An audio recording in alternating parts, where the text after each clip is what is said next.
The Seawind was worth $70,000 in 1974, the equivalent of nearly $500,000 today. 38 feet of hand-finished teak and mahogany. A water maker that produced 5 gallons per hour. A machine shop below deck with a lathe, a welding torch, drawers full of tools. 6 months of provisions. Charts for the entire Pacific. She was built to cross oceans, to survive anything, to keep her crew safe 1,000 miles from the nearest harbor. And yet, on a remote atoll in the summer of 1974, something went catastrophically wrong. 2 couples, 1 pristine yacht, 1 sinking boat. And by September, only 2 people sailed away, on a yacht that wasn't theirs. This is the dark story of the Palmyra Yacht Murders. 2 couples, 1 predator. We're going to cover everything, from what brought 4 strangers to the most isolated atoll in the Pacific, to the luxury that separated them, to the nights when witnesses disappeared, and what the island refused to reveal for 6 years. When does desperation become murder? And when paradise has no witnesses, who decides what really happened? The Seawind was not a boat. It was a promise. 38 feet of hand-finished teak and mahogany. Custom brightwork that caught the light like amber. A ketch-rigged sailboat built in the old way, meaning built to last, built to cross oceans, built as though the builder knew someone's life would depend on the integrity of every joint, every fastener, every sealed seam. Malcolm Graham had purchased her used, yes, but he'd rebuilt her with his own hands. Rewired her electrical system. Installed a water maker, a luxury in 1974, when most cruisers still hauled jerrycans of fresh water and rationed showers like wartime rations. He'd fitted her with a shortwave radio, a sextant, backup compasses, charts for half the Pacific. And below, in what should have been storage space, he'd built a machine shop, a lathe, a bench vise, a welding torch. Tools that meant he could fabricate a replacement part in the middle of nowhere, that he could fix what broke without limping into port and paying someone else to do it. The Seawind cost what a house cost. More, if you factored in the years Mac spent upgrading her. But she wasn't an indulgence. She was a working vessel. She was autonomy. She was the kind of wealth that doesn't announce itself, but quietly makes survival possible when the nearest harbor is 1,000 miles away. Mac and Muff Graham were not young. Mac was 53, Muff was 41. They'd been married since the early 50s, and they'd spent the better part of 2 decades building something solid. Mac ran a furniture manufacturing business remotely, which in the 70s meant a lot of phone calls and trust in competent managers. They had money, but not the flashy kind. The kind that bought good boots and reliable engines. The kind that lets you take a sabbatical and sail to the far edge of the map without worrying about the bills back home. In July of 1974, they sailed the Seawind south from Hawaii. 1,060 miles, to be precise. Their destination was Palmyra Atoll, a necklace of low coral islands circling a lagoon so clear you could see the sand ridges 30 feet down. Palmyra wasn't on the way to anywhere. It had no airstrip, no harbor master, no fuel dock, no store. It was a U.S. possession, technically, claimed in 1862, used as a naval air station during World War II, then abandoned and left to the gulls and the crabs and the occasional yachtsman looking for solitude. The kind of place you went to disappear, not from the law, from the noise, from the grid, from the 20th century. The Grahams arrived in late July. The lagoon was as still as a photograph. The water was 79 degrees. The coral heads glowed beneath the surface like submerged architecture. Mac dropped anchor in 12 feet of water, let out scope, checked the set twice. Muff stood on deck and stared at the emptiness and felt something settle in her chest. This, she wrote in her journal that night, was exactly what they'd been looking for. But they were not alone.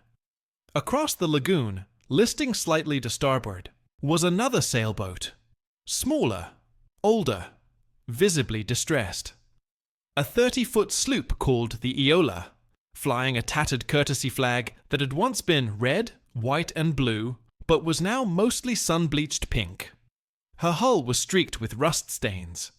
Her sails, furled loosely on deck, were patched with duct tape and fraying at the edges. She sat low in the water, the way a boat sits when it's slowly taking on water, and the bilge pump is running constantly just to keep even. The Iola's owners were Buck Walker and Stephanie Stearns. Buck was 38, wiry, bearded, with the kind of sun-damaged skin that comes from years of outdoor living. Stephanie was 27, blonde, soft-spoken, educated. She'd been a graduate student once, studying philosophy or literature, depending on who you asked. They'd met in Hawaii. She'd fallen for him the way people fall for charismatic drifters who talk about freedom and living off the grid and rejecting the system. Buck had recently been paroled. He was wanted for probation violations. The Iola, which he'd bought cheap and repaired poorly, was his escape plan. Stephanie had come along because she believed in him, or because she didn't know what else to do, or because by the time she understood what she'd gotten into, they were already too far from shore to turn back. They'd arrived at Palmyra a few weeks before the Grahams. They were nearly out of food. The Iola was leaking faster than Buck could patch her. They had no water maker, no fishing gear worth mentioning, no backup supplies. They'd come to Palmyra with a vague plan to grow marijuana in the jungle, because Buck had heard the atoll was uninhabited and figured the climate would work. But the soil was sand and coral rubble, and nothing grew except scrub and coconut palms. They were, in a word, stranded. Not shipwrecked in the dramatic sense, but stranded in the slower, more desperate sense, trapped on a rock in the middle of the Pacific with no way to leave and no way to sustain themselves. Mac and Muff, upon discovering the other couple, did what decent people do. They rowed over. They introduced themselves. They offered coffee, real coffee, not instant, and fresh-caught fish. Muff even baked bread in the Sea-Wind's small oven and brought it over still warm, wrapped in a towel. Buck and Stephanie were grateful. Or they seemed grateful. Buck smiled and shook Mac's hand and complimented the Sea-Wind and asked questions about her water maker, her engine, her fuel capacity. Stephanie was quieter, but polite. She thanked Muff for the bread and asked about their sailing route and said how nice it must be to have such a well-equipped boat. There was no reason yet to suspect anything. Palmyra was big enough that two couples could coexist without stepping on each other's toes. The atoll covered roughly 680 acres of dry land, spread across maybe 50 small islets. Most were uninhabitable, just sand and bird nests. But there were a few spots where you could pitch a tent, set up a camp, cook over a fire. The Grahams set up on one spit of sand, Buck and Stephanie on another, maybe half a mile away. Far enough for privacy, close enough to visit if you wanted company. For a while, it worked. Mac helped Buck patch a leak in the Iola's hull, crawling into the bilge with a caulking gun and a flashlight, doing the kind of work Buck either couldn't or wouldn't do himself. Muff showed Stephanie how to harvest hearts of Pam from the coconut trees, though there weren't many, and the work was harder than it sounded. The two couples even shared a campfire one evening in early August. Mac brought rum. Buck brought stories, rambling, half-true tales about hitchhiking through Mexico, living on a commune in Oregon, outsmarting cops and landlords and anyone who'd tried to pin him down. He had a charisma, Buck did. The kind that made you listen, even when you didn't quite believe him. Stephanie laughed at his jokes. Muff smiled politely. Mac poured another round and steered the conversation towards sailing, safer ground. But Muff wrote in her journal that night that something about Buck unsettled her. She didn't elaborate, just a line. B stares too long. That was all. Maybe she meant nothing by it. Maybe it was just the way Buck looked at the Sea-Wind when he thought no one was watching, his eyes tracing her lines, her rigging, her name painted in elegant script across the stern. The Seawind had everything the Iola lacked. She had a diesel engine that started on the first turn of the key. She had a propane stove, a refrigerator, a pressurized water system. She had lockers full of canned goods, ham, pineapple, vegetables, condensed milk. She had medical supplies, spare parts, tools, charts, books. She had 6 months' worth of provisions, maybe more. Enough to sail anywhere, to stay out as long as you wanted, to never have to beg or borrow or scrape by. The Iola had none of that. She had a broken motor. She had torn sails. She had a hull that leaked faster than Buck could bail. She had maybe 2 weeks of food left, and most of that was rice and dried beans. She was, in maritime terms, a liability. A boat that couldn't safely sail back to Hawaii, couldn't stay at Palmyra indefinitely, couldn't do much of anything except sink slowly, while her owners grew hungrier and more desperate.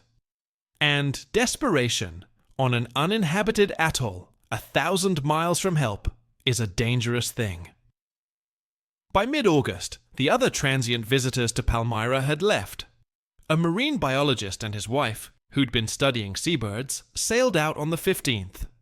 A ham radio operator, who'd set up a temporary station on one of the islets, packed up and departed on the 20th. By the end of the month, it was just the 4 of them.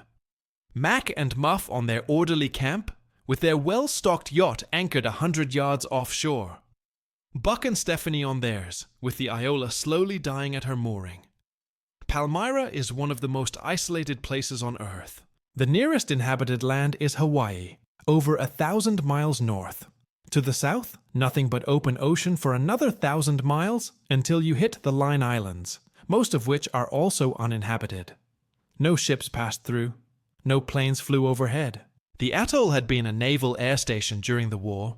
There were still rusted Quonset huts and a crumbling runway on one of the larger islands, but it had been abandoned for decades.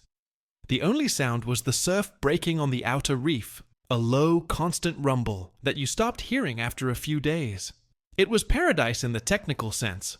Warm water, coconut palms, fish in the lagoon, crabs on the beach. But paradise is only paradise if you have the tools to survive it. If you have a water maker, you have fresh water. If you don't, you're collecting rainwater and rationing it, and hoping it rains again before you run out. If you have a fishing rod and lures, you can catch dinner. If you don't, you're diving with a makeshift spear and coming up empty most days. If you have a boat that works, you can leave. If you don't, you're stuck. Mac and Muff were thriving. They snorkeled the reef in the mornings. They read in the afternoons. Muff kept detailed notes on the wildlife. She'd counted 17 species of seabirds, catalogued the different hermit crabs, sketched the layout of the lagoon. Mac tinkered with the Seawind's engine, adjusted her rigging, tested the shortwave radio to make sure they could still reach Hawaii if needed. They ate well. They slept soundly. They talked about staying through the fall, maybe longer. Buck and Stephanie were not thriving. The Iola was taking on water faster. Buck had tried to patch her again, but the fiberglass was delaminating, and the patches wouldn't hold. She was moored in shallow water now, intentionally grounded at low tide, so she wouldn't sink outright. Buck spent his days trying to catch fish with a handline, scavenging coconuts, diving for lobster in the reef channels. But Palmyra's resources were finite. The coconuts were sparse. The fish were wary.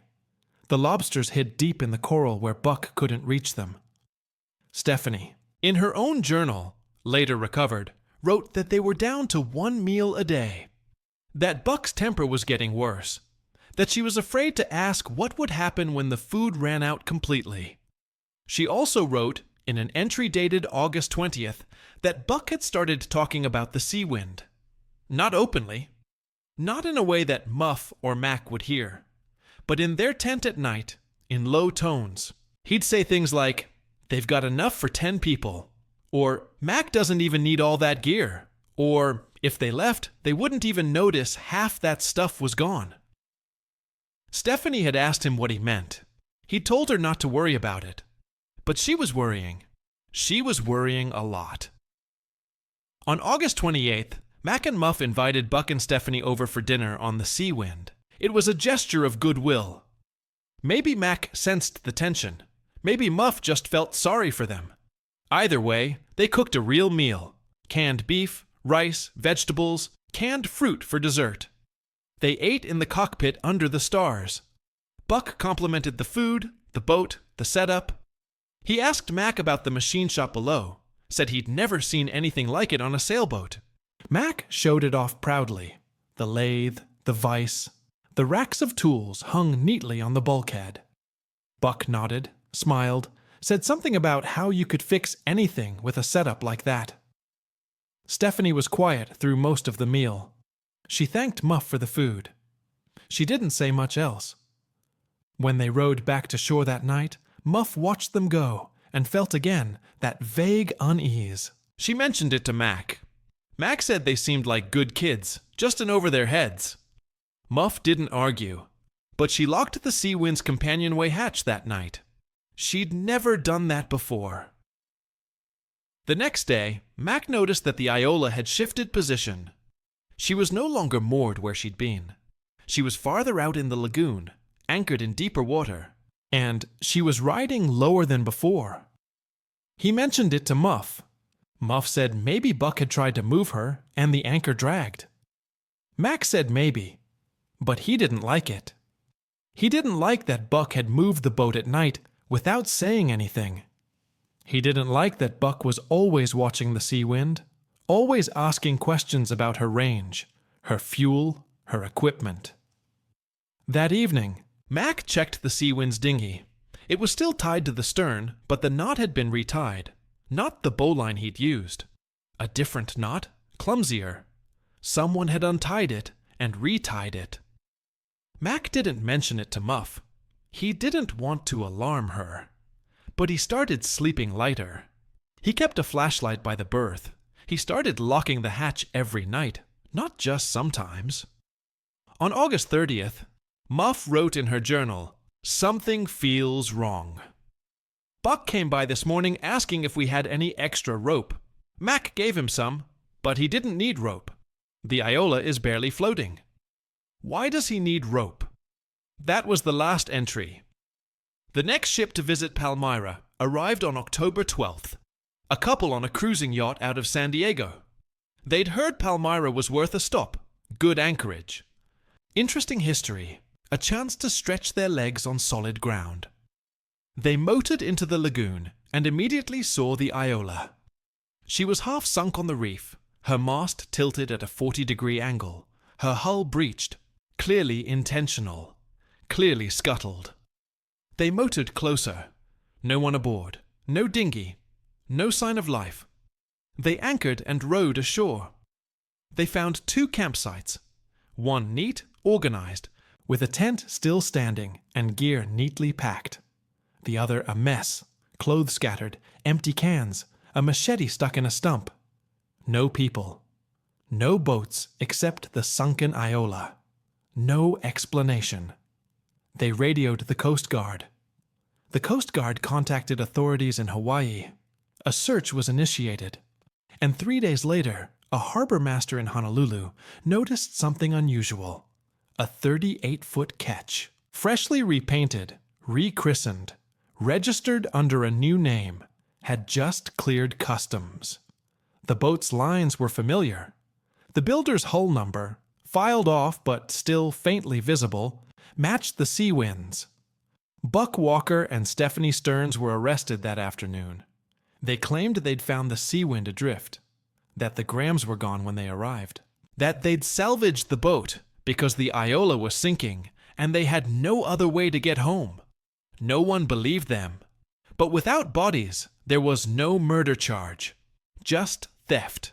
Just the undeniable fact that they'd stolen a yacht and lied about it. Buck got 10 years. Stephanie got 2. The Grahams were listed as missing, presumed dead. The case went cold. Until 1981, when the island gave up its secret. A shallow grave is only as permanent as the tides allow. On June 6, 1981, 6 years and 9 months after the Grahams disappeared, A couple named Sharon and Robert Jordan sailed into Palmyra's lagoon. They were experienced cruisers, the kind who'd spent years island hopping through the Pacific, and they knew Palmyra's reputation. They knew about the murders, or the suspected murders, or whatever you wanted to call what had happened to Mac and Muff Graham. But they also knew that Palmyra was beautiful, that it was remote, that it was worth seeing despite its dark history. They anchored in the same spot the sea wind had once occupied. They rowed ashore to explore. Sharon was walking along the beach on the western edge of the lagoon when she saw it. An aluminum container, roughly the size of a footlocker, half buried in the sand at the high tide line.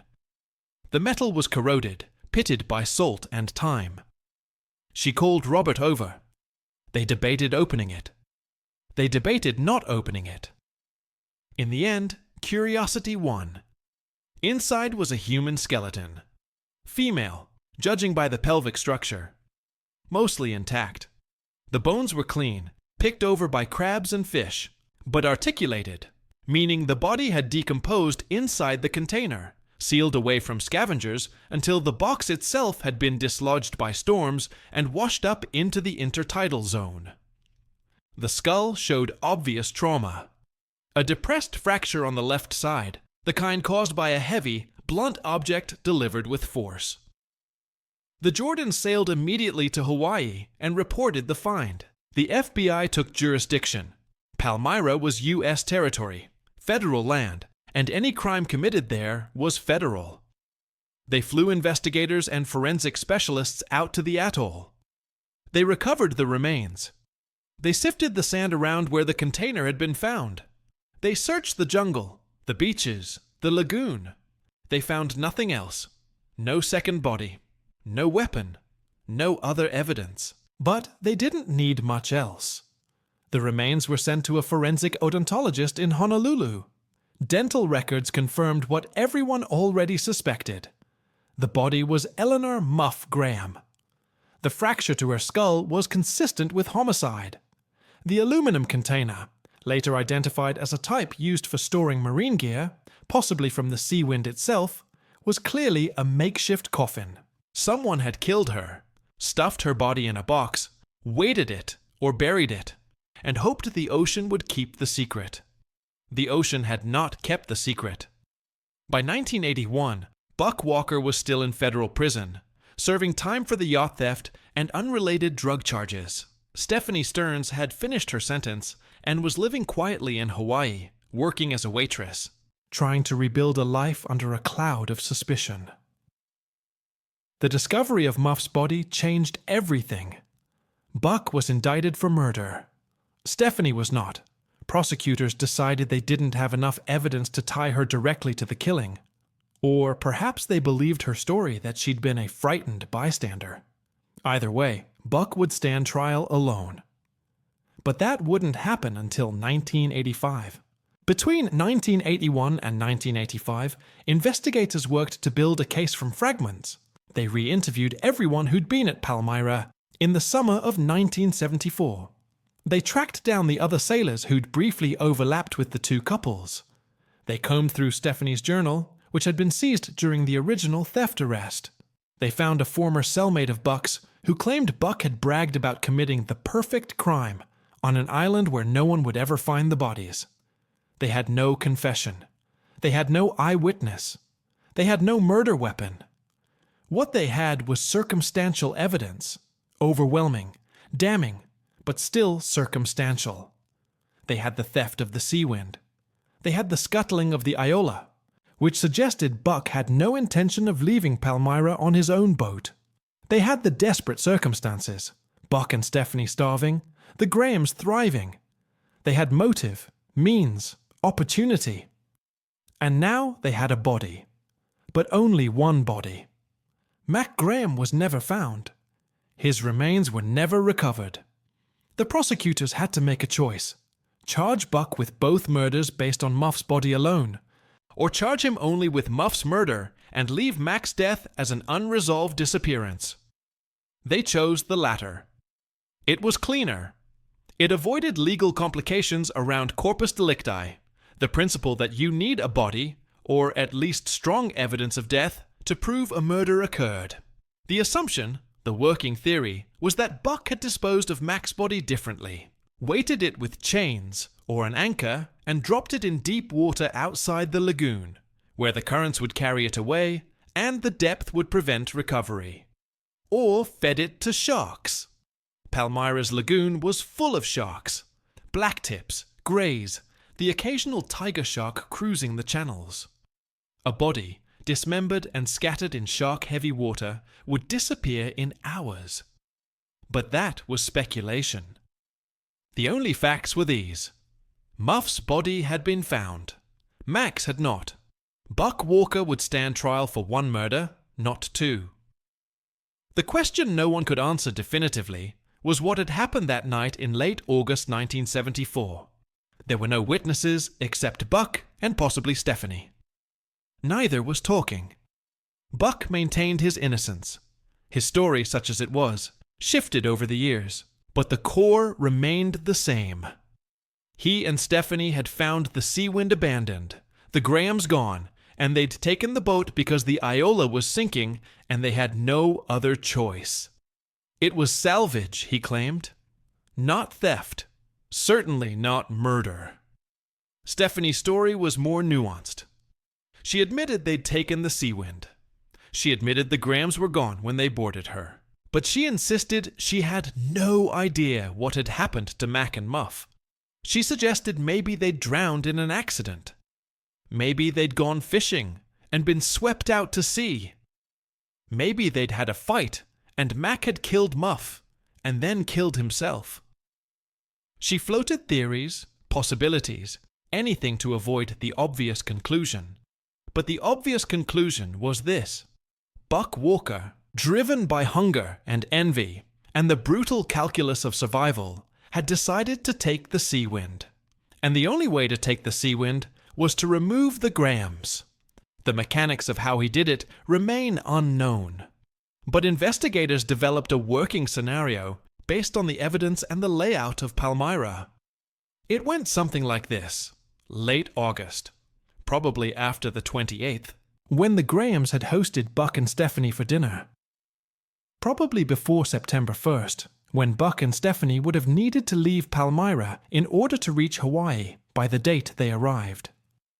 A narrow window. 3, maybe 4 days. The Seawind was anchored in the lagoon, maybe 100 yards from shore. Mac and Muff slept aboard most nights. The boat was more comfortable than the tent. More secure, cooler in the heat. Buck and Stephanie camped on shore. But Buck had a dinghy. He could row out to the Seawind quietly, in the dark, without being heard over the surf. One scenario, Buck rows out alone in the middle of the night. He boards the Seawind quietly. She's not locked, or he knows how to bypass the lock. He goes below. Mac and Muff are asleep in the forward berth. Buck has a weapon, a club, a wrench, maybe the machete he always carried. He strikes Mac first. Mac wakes, tries to fight, but he's 53, and Buck is younger, stronger, desperate. The struggle is brief. Muff wakes, screams. Buck silences her. 2 blows to the head, maybe more. It's over in minutes. Another scenario, Buck and Stephanie together. They row out. They call to the Grahams from the dinghy. Some pretext, some emergency. Mac comes on deck. Buck shoots him with a gun he'd hidden, or clubs him when Mac leans over to help them aboard. Muff comes up to see what's happening. Buck kills her too. Stephanie watches, horrified, or helps, or stands frozen. Accounts vary depending on who's telling the story. A third scenario, less likely but still possible. Buck lures the Grahams ashore. A campfire, a shared meal, a friendly evening that turns dark when Buck produces a weapon. But this seems improbable. The Grahams were careful, and after Muff's last journal entry expressing unease, they likely wouldn't have accepted an invitation to Buck's camp at night. The most plausible scenario, the one investigators favored, was the first. Buck boarded the Seawind at night, killed Mac and Muff in their sleep, or as they woke, and then spent the next few hours cleaning up. He would have had to remove the bodies, scrub the blood from the deck and cabin, dispose of any evidence. He had the tools to do it. The Seawind's machine shop had everything he'd need: solvents, rags, a bucket and brush. He was methodical. He'd spent time on boats. He knew how to clean. Muff's body went into the aluminum container. Why the container? Maybe Buck thought it would sink and stay sunk. Maybe he thought it would keep the body from floating or being scattered by scavengers. He buried it in the intertidal zone, or tried to. The tides and storms eventually dislodged it, but that took years. Mac's body, as noted, was never found. Buck either weighted it and dropped it in deep water, or dismembered it and fed it to the sharks, or buried it somewhere on the atoll where it decomposed and left no trace. Then Buck scuttled the Iola. He rowed her out to the reef, opened her seacocks, let her fill and sink. This was deliberate. This was erasing the evidence of his presence. If anyone came to Palmyra and found the Seawind missing and the Grahams missing, there'd be questions. But if the Iola was also gone, if Buck and Stephanie had simply sailed away on their own boat, then maybe the Grahams' disappearance would be chalked up to an accident. Maybe no one would suspect theft, let alone murder. Except Buck didn't sail away on the Iola. He sailed away on the Seawind, which meant he couldn't hide his presence, which meant the plan, if there was a plan, was flawed from the start. But maybe he wasn't thinking that far ahead. Maybe he was just thinking, I need to survive. I need to get off this island. The Seawind is the only boat that can make it to Hawaii. Therefore, I take the Seawind. And so he did. He and Stephanie spent the next few days preparing. They repainted the Seawind's hull. Her distinctive green trim was covered over with a dull red. They removed the nameplate from the stern and painted a new name: Beauty Star, or something similar. Accounts differ on the exact name. They loaded their meager possessions aboard. They checked the fuel, the water, the provisions. Everything was there. Everything Mac and Muff had carefully stocked. Enough food for months. Enough water. Enough diesel to motor the entire way if the wind failed. On or around September 1st, 1974, they sailed out of Palmyra. The lagoon's single navigable channel is narrow, maybe 100 feet wide, flanked by coral reef on both sides. It requires careful navigation in daylight. At night, it's nearly impossible unless you know the marks. But Buck had watched Mac come and go. He'd studied the route. He threaded the Seawind through the channel and out into open ocean, and Palmyra's low silhouette disappeared over the horizon behind them. The voyage to Hawaii took about a week.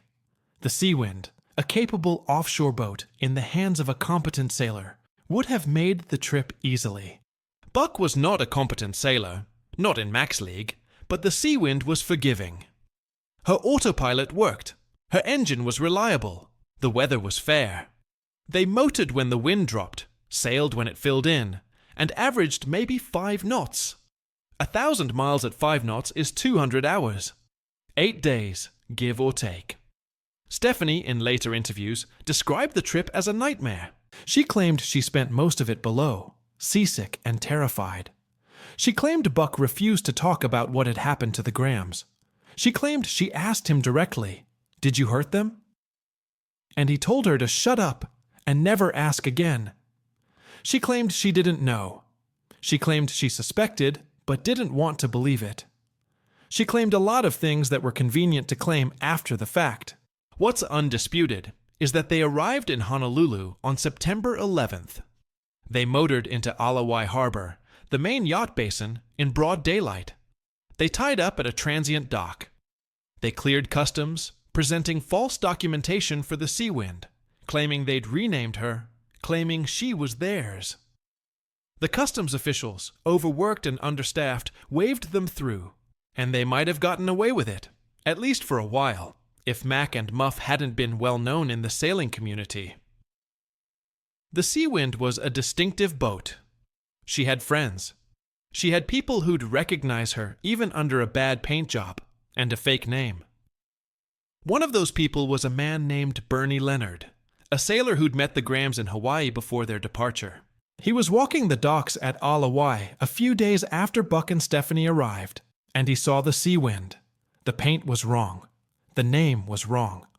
But the hull shape, the rigging, the bright work, it was her.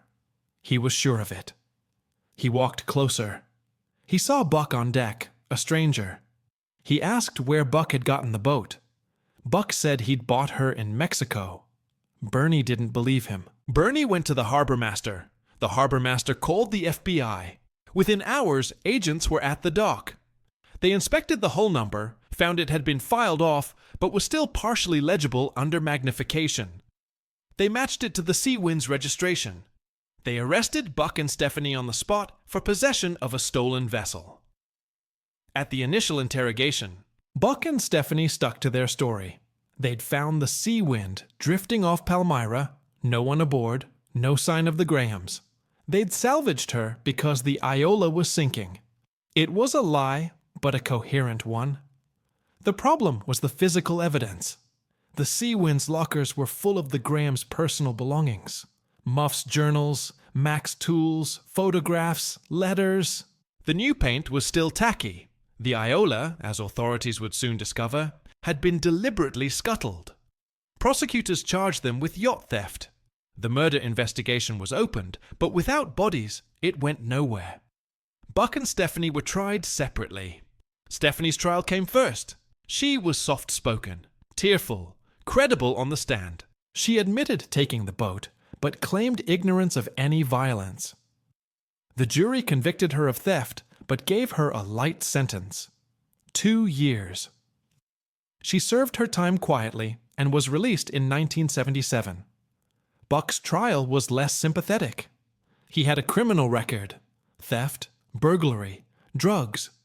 He was surly in court, uncooperative. The jury convicted him not just of yacht theft, but also of weapons and drug charges that had surfaced during the investigation. He was sentenced to 10 years federal. He went to Terminal Island, a low-security facility in California, and settled in for a long stretch.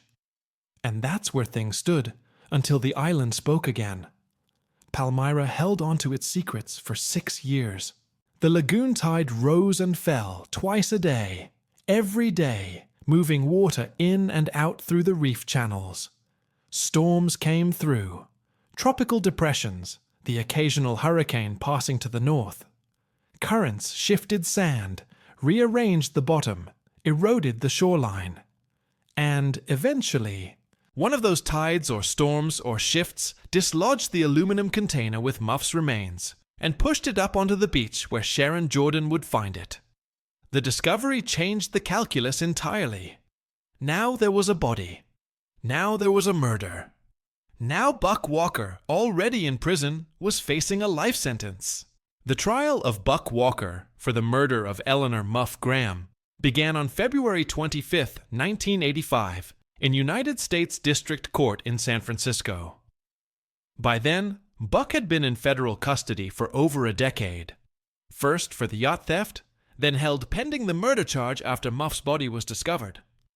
He was 49 years old. His beard had gone gray. His face had hardened in the way faces harden when a man spends his middle years behind bars. He sat at the defense table in an ill-fitting suit, his hands folded, his expression blank. The prosecution was led by a team of federal attorneys, but the public face of the case was Vincent Bugliosi, the same prosecutor who'd convicted Charles Manson 15 years earlier. Bugliosi had retired from the Los Angeles DA's office and was working as a private attorney, but he'd taken this case pro bono at the request of the Graham family. He was 60 at the time, silver-haired, theatrical in the courtroom, known for his meticulous preparation and his ability to weave circumstantial evidence into a compelling narrative. He knew the jury needed a story. He intended to give them one. The defense was handled by a public defender named Barry Tarlow. Tarlow was competent, experienced, but he was working with limited resources and a client who refused to help himself. Buck wouldn't cooperate. He wouldn't testify. He wouldn't offer an alternative explanation that made any sense. Tarlow's strategy, by necessity, was to attack the prosecution's case on its weaknesses: the lack of direct evidence, the absence of Mac's body, the possibility that someone else had killed the Grahams. But that was a hard sell. The circumstantial evidence was crushing. Bugliosi opened with the numbers.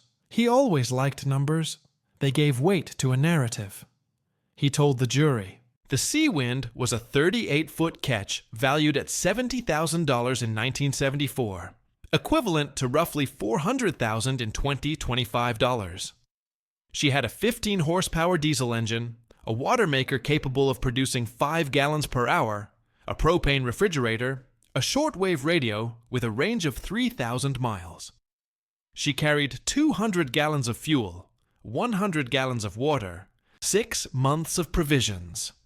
She had charts for the entire Pacific, from the Galapagos to Fiji to Japan.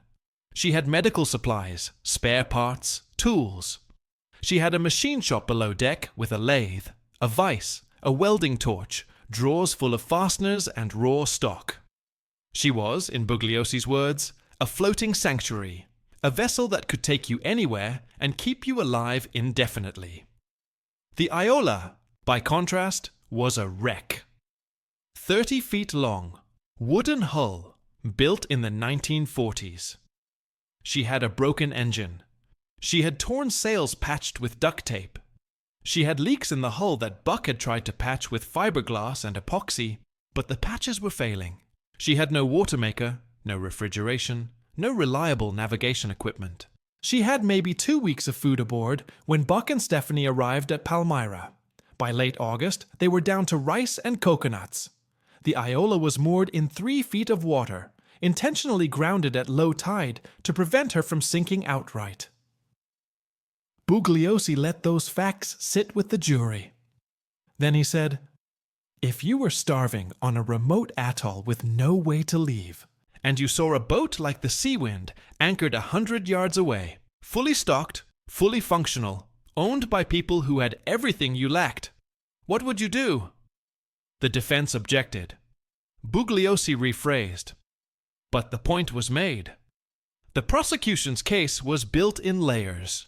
First, the timeline. Bugliosi established that by late August 1974, the Grahams and Buck and Stephanie were the only people on Palmyra. The marine biologist and his wife had left on August 15th. The ham radio operator had left on the 20th. After that, no other boats visited until October. The atoll was isolated. No witnesses. No one to hear a scream or see a struggle or raise an alarm. Second, the motive. Buck and Stephanie were desperate.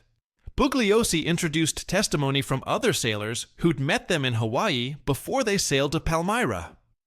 One witness described Buck as paranoid and volatile, said he talked about needing to disappear, about evading the law. Another witness said Stephanie seemed frightened of Buck, that she'd mentioned wanting to leave him, but not knowing how. A harbor master testified that the Iola had been in poor condition even before they left Hawaii. Barely seaworthy, a bad choice for a long-distance voyage. Bugliosi also introduced Stephanie's journal. She'd kept it sporadically during the time at Palmyra, and the FBI had seized it during the original theft arrest in 1974. Most of the entries were mundane: weather, meals, chores. But there were telling lines. On August 18th, food almost gone.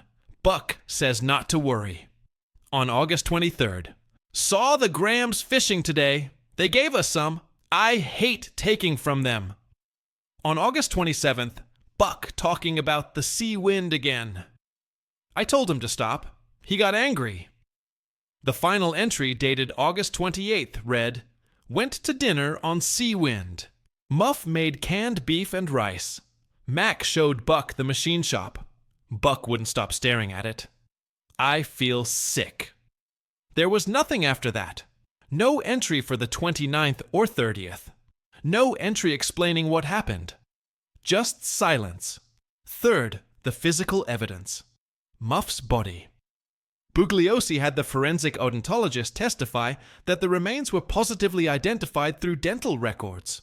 He had a forensic anthropologist testify that the skull showed a depressed fracture on the left parietal bone, consistent with a blow from a blunt object, a club, a wrench, a piece of metal pipe.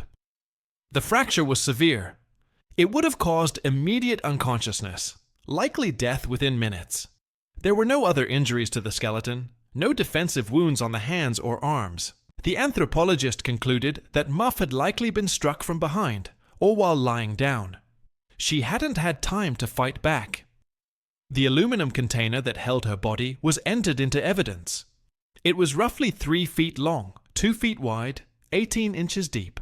The lid had a rubber gasket seal. It was the kind of box used on boats to store tools or sensitive equipment. Waterproof, airtight. The prosecution's theory was that Buck had taken it from the Seawind's own stores, used it as a coffin, sealed Muff's body inside, and buried it in the sand near the high tide line. The box had corroded over 6 years, the gasket had failed, and eventually a storm surge had dislodged it and washed it up where Sharon Jordan found it. Fourth, the theft and cover-up. Bugliosi walked the jury through Buck and Stephanie's actions after the Grahams disappeared. They scuttled the Iola, deliberately sank her on the reef. Why? If they'd simply found the Seawind abandoned and decided to take her as salvage, why destroy their own boat? The only logical explanation was to erase evidence of their presence. If the Iola was gone, there'd be no proof Buck and Stephanie had ever been on Palmyra. The Grahams' disappearance could be explained as an accident, a drowning, anything but murder. Then they repainted the Seawind, changed her name, filed off her hull identification number, sailed her to Hawaii under false documentation. When questioned by customs officials, they lied. When confronted by Bernie Leonard, they lied. When arrested and interrogated, they lied. Bugliosi argued that innocent people don't act this way. Innocent people don't scuttle boats and repaint yachts and file off serial numbers. Innocent people report a missing couple to the authorities. They don't steal the missing couple's boat and flee. Fifth, the confession, or near confession. The prosecution called a witness named Thomas Evans, a former cellmate of Buck's at Terminal Island. Evans testified that in 1979, while they were both serving time for unrelated offenses, Buck had gotten drunk on prison hooch and started talking. He said Buck had bragged about committing the perfect crime on a deserted island. He said Buck had described killing some rich people who had a yacht full of supplies. He said Buck had laughed about how the bodies would never be found, how the ocean would swallow the evidence, how no one could prove anything.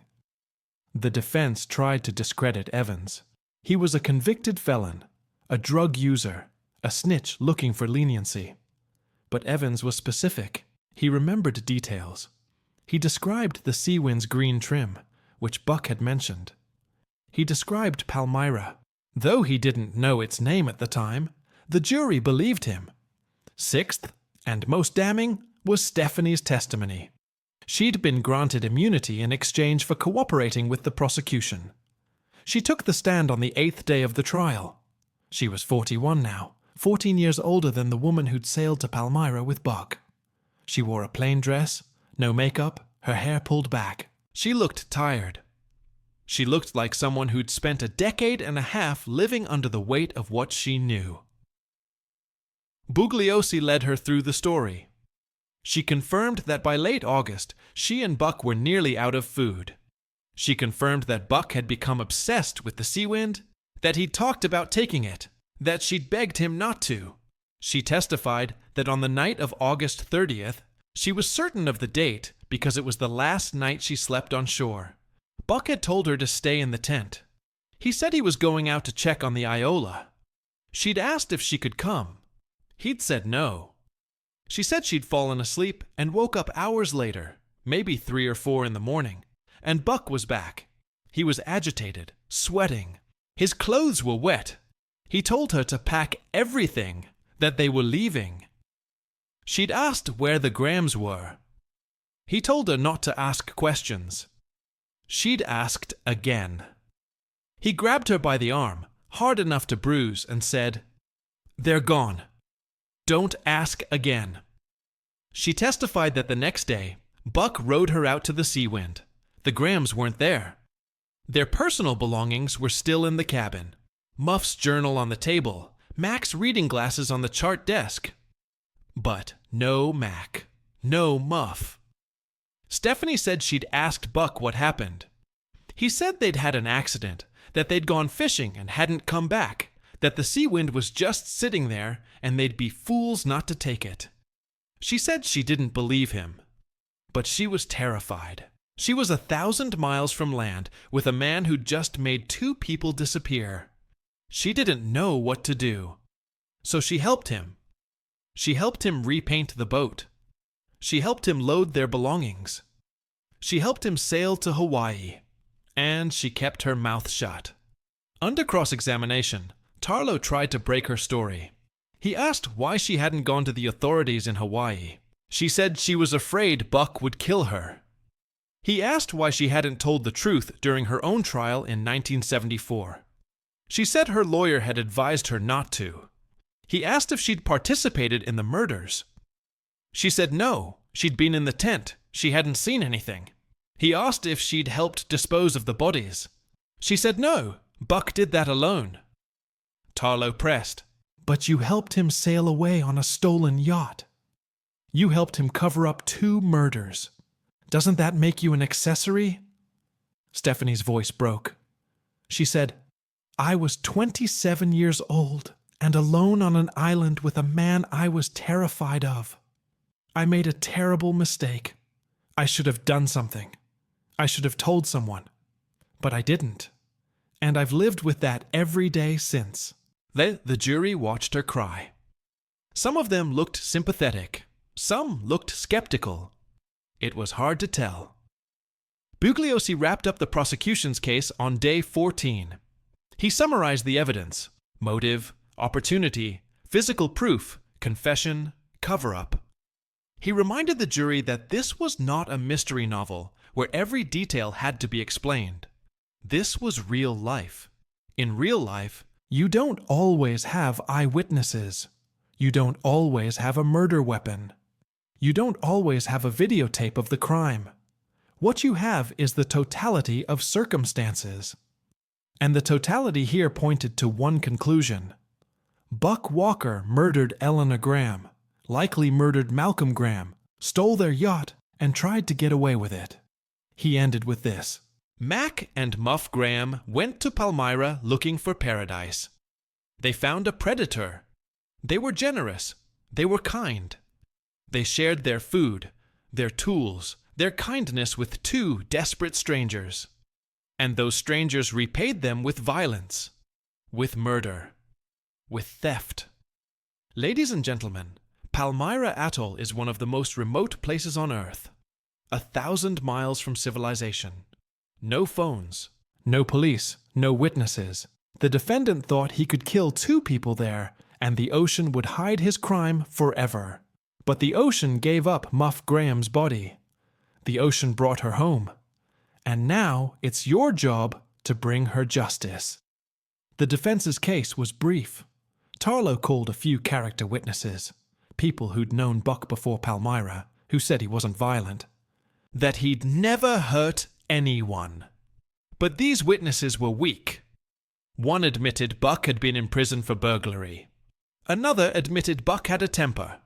A third said Buck talked big, but didn't follow through, which wasn't exactly exculpatory.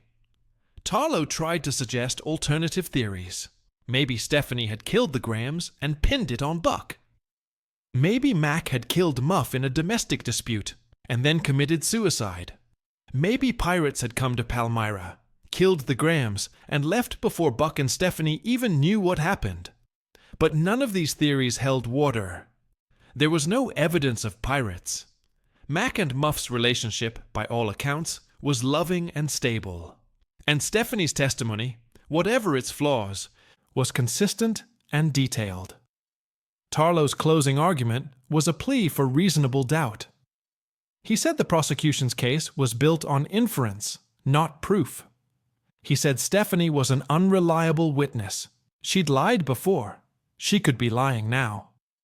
He said Thomas Evans was a career criminal motivated by self-interest.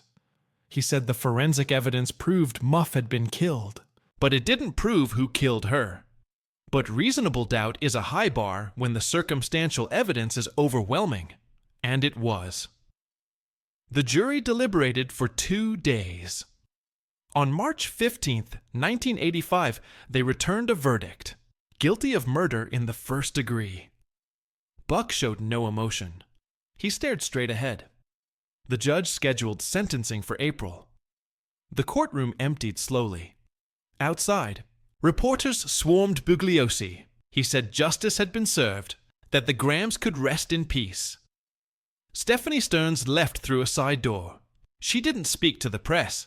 She'd given her testimony, served her purpose, and now she wanted to disappear. The sentencing hearing took place on April 9, 1985.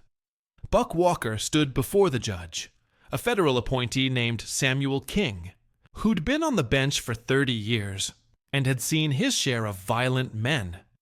King read the pre-sentence report. He noted Buck's prior convictions.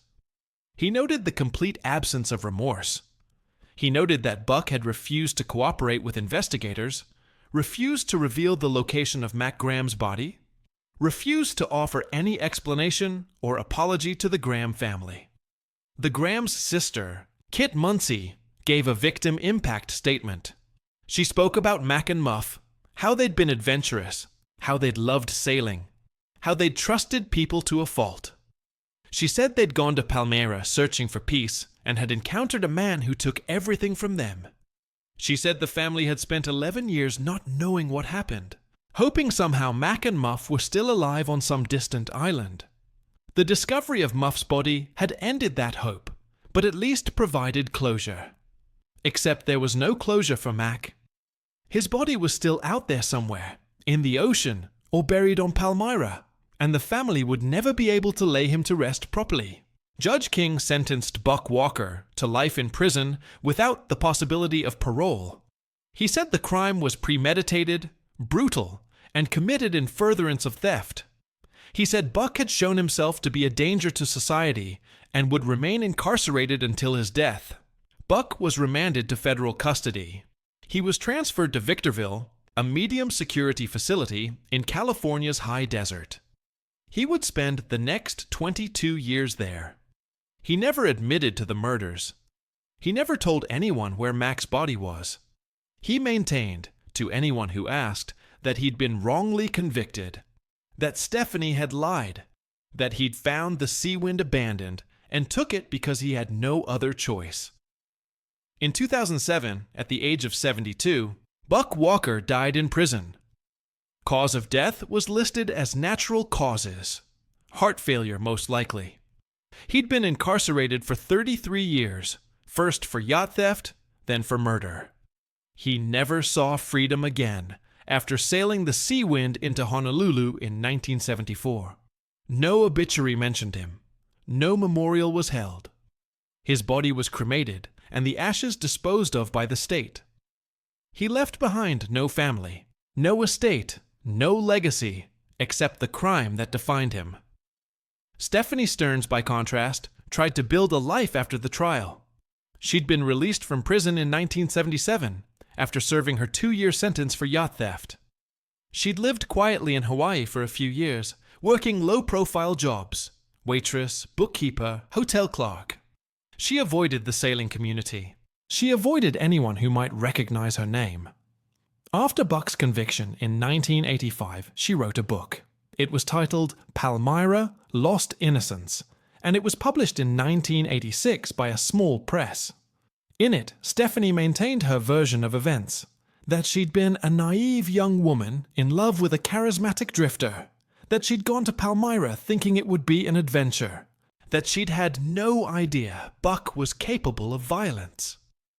She wrote that on the night of August 30th, she'd been asleep in the tent when Buck went out and didn't return until dawn. She wrote that when he came back, he was different, cold, distant, frightening. She wrote that he told her the Grahams were gone and they were taking the sea wind, and if she didn't cooperate, he'd leave her on Palmyra to die. She wrote that she'd helped him sail to Hawaii because she was terrified, because she had no other option, because she didn't know how to sail a boat that size herself and couldn't have made it alone. She wrote that she'd lied during the theft trial because she was still afraid of Buck, because she didn't want to believe he'd murdered anyone, because admitting the truth would have meant admitting her own complicity. The book sold poorly. Reviews were mixed. Some readers believed her. Some thought she was still lying, that she'd known what Buck was planning, that she'd maybe even helped him kill the Grahams. The truth, as always, was somewhere in the middle. Stephanie had been there. She'd seen things. She'd made choices. Whether those choices made her a victim or an accomplice depended on who you asked.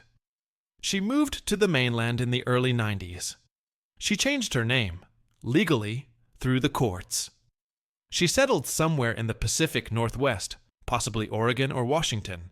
She worked administrative jobs. She never married. She never sailed again.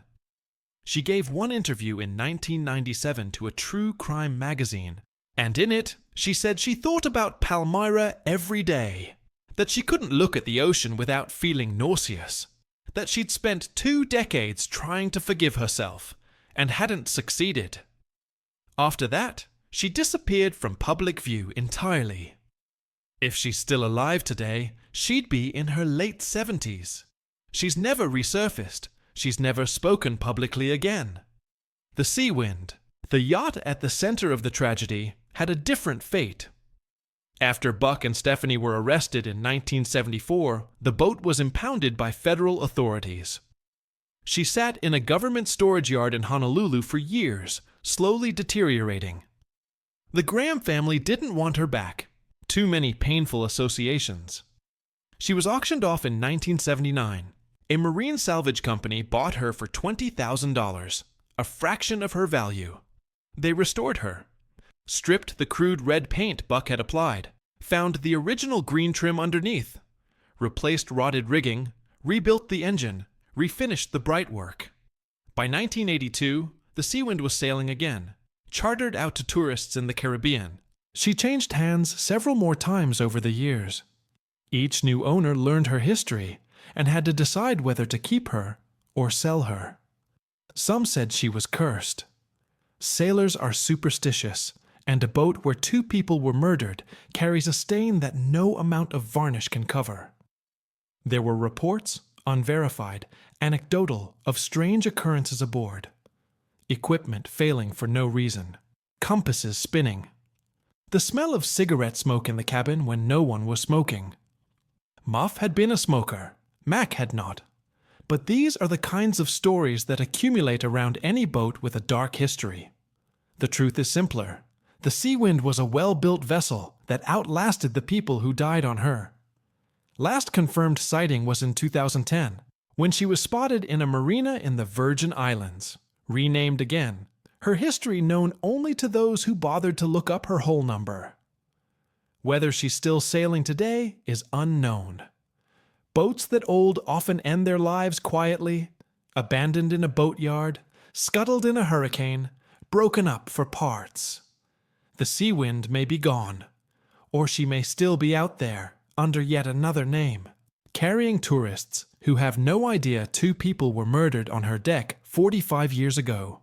Palmyra Atoll, meanwhile, remains largely uninhabited. In 2001, it was purchased by the Nature Conservancy and is now managed as a wildlife refuge. Researchers visit occasionally, marine biologists studying coral reefs, ornithologists studying seabird populations, climate scientists monitoring sea level rise. A few support staff live there temporarily, rotating in and out every few months. But there are no permanent residents. No cruising sailors stop there anymore. The lagoon is protected. The anchorage is closed except by special permit. The aluminum container where Muff's body was found, its exact location, is unmarked. The jungle has reclaimed it. The tides have reshaped the beach. Sharon Jordan, who discovered the remains in 1981, said in an interview years later that she couldn't find the spot again if she tried. Palmyra changes. Sand moves. Vegetation grows. The island doesn't memorialize its dead. But sailors remember. The Sea Wind murders became a legend, a cautionary tale told in yacht clubs and anchorages around the world. The story gets embellished over time. Some versions have Buck shooting the Graham's execution style. Some have Stephanie wielding the machete. Some have the bodies fed to sharks while still alive. None of these versions are supported by evidence, but they persist because they're dramatic, because they confirm people's worst fears about isolation and trust in strangers. The more sober truth is this: two people with resources encountered two people without resources in a place where there were no witnesses and no law. The people with resources died. The people without resources took what they needed and tried to sail away.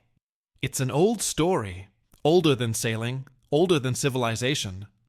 Cain and Abel in the Pacific. Vincent Bugliosi wrote about the case in his 1991 book, And the Sea Will Tell. It became a bestseller. It was adapted into a television miniseries in 1991, with James Brolin playing Buck Walker. The book and the film cemented the Sea Wind murders in popular consciousness. Bugliosi framed it as a battle between good and evil, the innocent Grahams versus the predatory Buck. He portrayed Stephanie as a victim, albeit a compromised one.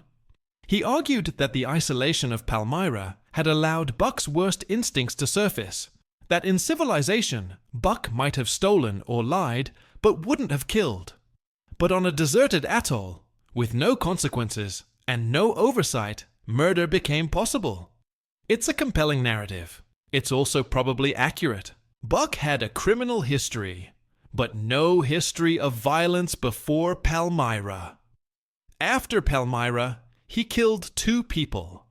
The atoll didn't make him a killer, but it created the conditions where killing became rational, where the cost-benefit analysis of murder, normally weighted against by law, by witnesses, by moral constraints, shifted, where taking the Sea Wind meant survival, and the only obstacle to taking the Sea Wind was two middle-aged people who trusted too easily. The Graham's friends established a memorial fund in their name.